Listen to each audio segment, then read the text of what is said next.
playing on top of a jam track that has 5 different chords in it. And the whole point of this video here is two things. First of all, can you look at something that is overwhelming and then be a really good teacher to yourself and start cutting it up so you can eat it one bite at a time? Or do you need to go, oh, that's too hard, there's too many things here, I need to go somewhere else and play something easier? Because taking on something that is way more than than you really can is a good test of whether you are actually able to guide yourself through something like this. So please don't look at it and say, oh, that's too, go download the charts, click the link in the description below this video, download the jam track and the charts, and then come back here and watch the video. And please don't, shy away from it because there's a lot of chords. We have 5 chords in this jam track here. And the second point of this video is to show you how you can easily use relatively advanced tools without having to practice for a year. You can use them this week. You can become good at this week. Really good.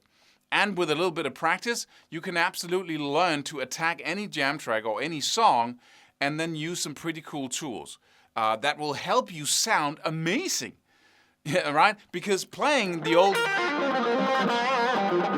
old first position blues scale shape is going to, put high demands on your creativity because you're only using 5 or 6 notes all the time. And you don't have any concepts, you're not using arpeggios, you're not using multiple scales to change the sound of what you're playing.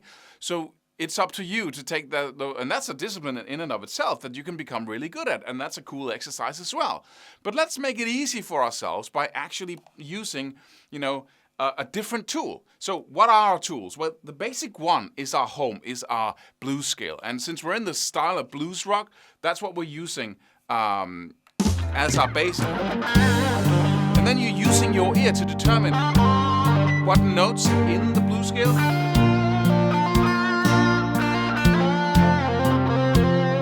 really work over the chords in the background. Use your ear. Don't just play, really listen.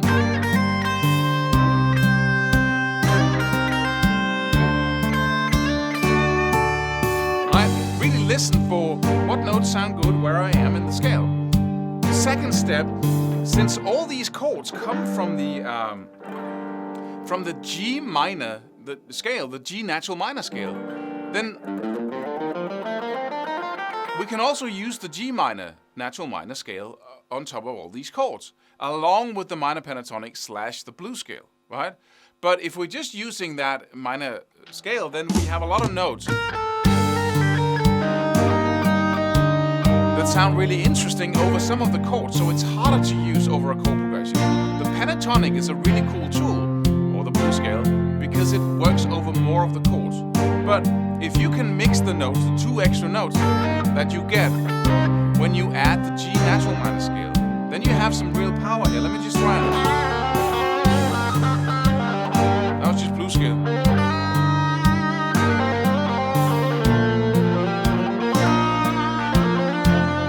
And then use your ear to determine natural minor note.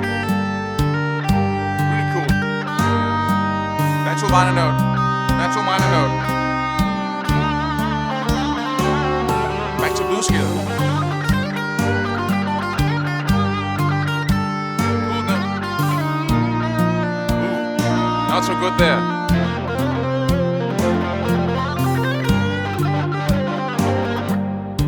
When I'm playing fast, it doesn't matter really.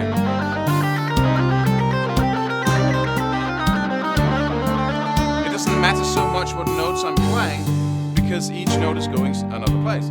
But so that's your basic tool. And then the next step is to basically just play the arpeggios of the chords in the background, and those are the ones I've lined up in the charts. So, and this is a really good reason to start learning these 3-note arpeggios. Right? I'm just playing chord notes now.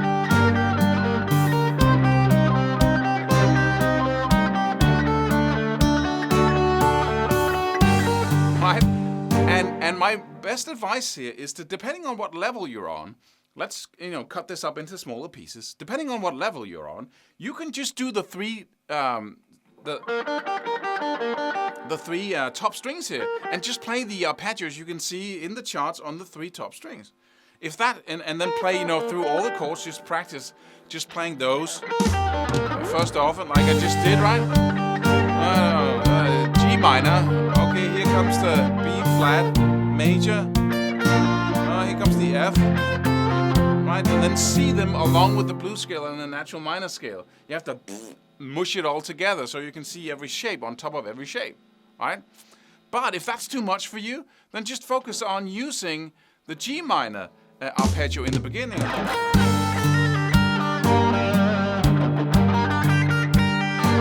And then the blues scale and the natural minor over the rest of the chords, right? And then every time G minor comes by, you focus on that arpeggio.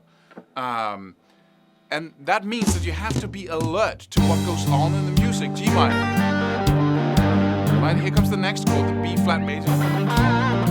Blues scale, the F, and then B minor again.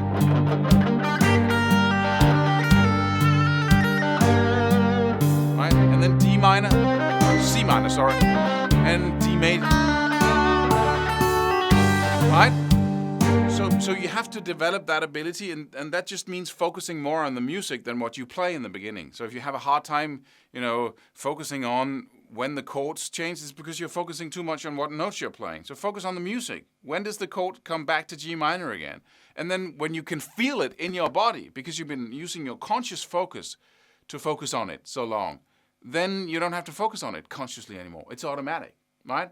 So that's and then once you have that down, you can do the next arpeggio and the next and the next until.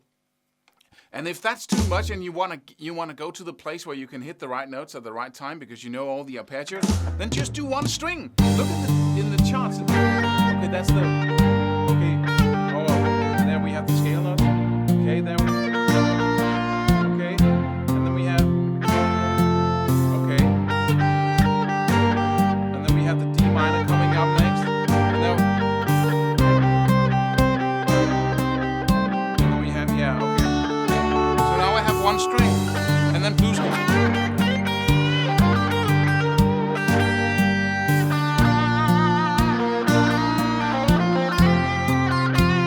Suddenly I can see the notes light up when the chords change, but I have to focus intensely on the chords in the background, right? You have to do that, enable to, if you want to get to the point where it's automatic, where you can feel the changes happen as you play. This is such a cool exercise.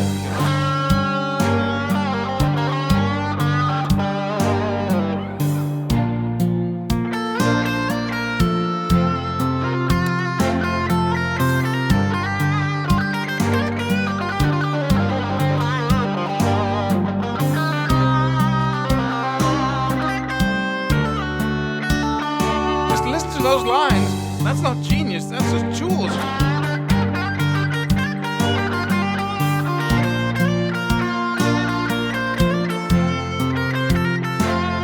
I'm basically just taking simple arpeggios. Those were the notes of the B flat major, and I'm just putting in the natural minor note in the middle. And then I go to the F major. And it just sounds awesome because I'm using the right tools.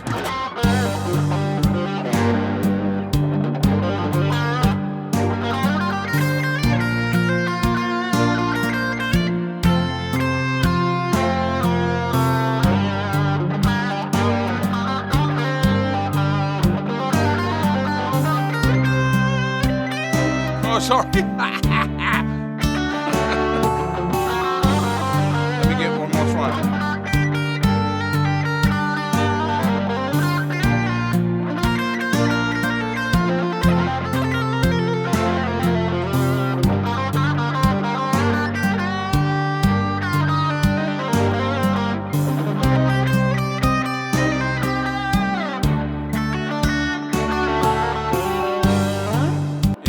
So please stay out of overwhelm and then do as much as you can. Loop it and focus on it over and over and over again. And then decide to move into this jam track. use it for like a month, and really get to know these tools and charts and develop, so you have your arpeggios and then you look into what notes are in between these notes of the arpeggio. Let me see if I can play the scale and the arpeggio. Okay, this string here has 2 notes of the G minor, then I have a note in, and then I have, okay. These are the arpeggio notes. These are the minor pentatonic, and this is the natural minor note right there. Okay, I'm ready. Let me just do the G minor, okay.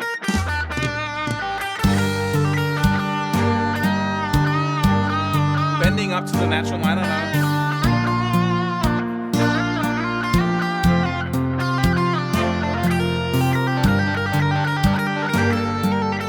Natural minor note. Minor pentatonic.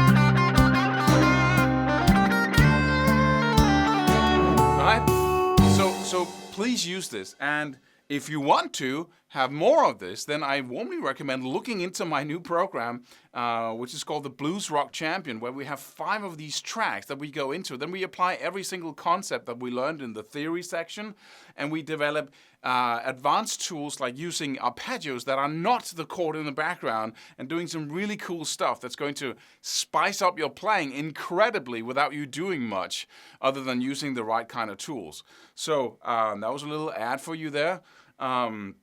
But for now, go download the jam track and this video and then start practicing and stay with it for long enough for these tools to become comfortable. And then you will use the same tools in relation to the first position blues scale shape so many times in your life, so that, when you practice this enough, you really have a new skill. You really do have it's not just this track. It's like every single time you use that, you can use the G minor arpeggio and the B flat major and so on, and then you move it up, of course, but everything looks visually the same way in relation to that first position blues scale shape.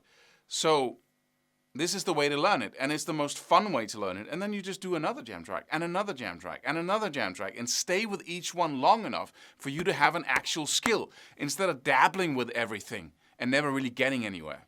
So those were the words. See you in the next video, which is about how to really learn the blues scale across the neck in a really cool way. I'm going to give you a specific practice method that you can use every day to get it down and be able to move horizontally through all these cage shapes that we often learn of the blues scale.